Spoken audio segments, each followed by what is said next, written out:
කොහෙද යන්නේ ඔයා? කඩේට යනවා. මේ අවේලාවේ? බිස්කට් එකක් ගේන්න. බිස්කට් මොකටද මේ වෙලාවට? තේ බොන්නනේ ඉතින්. මේ අවේලාවේ මොකටද තේ බොන්නේ? අවේලාවේ තේ බොන්න ඕන. උයලා කන්ට වෙලා යන හින්දා. කඩේට ගිහින් අරගෙන එනකන් තේ ටිකක් තියන්න. හා එහෙනම් තියන්නම්කෝ.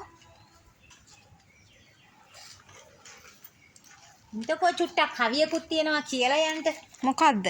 ඉන්ටකෝ කවියක් තියෙනවා ඔයාට අහන්න පුළුවන්. හොඳට අහගෙන ඉන්ටකෝ. හා කියන්නකෝ. අහගෙන ඉන්ටකෝ. මම කියනකම් කවිය.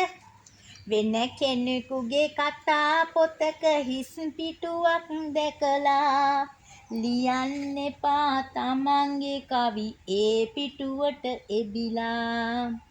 තමන්ගෙන ජීවිත පොත හිස් තැනකට තියලා අනුන් පොතක කවි ලියවොත් මුලා වේවි ඔහෙලා.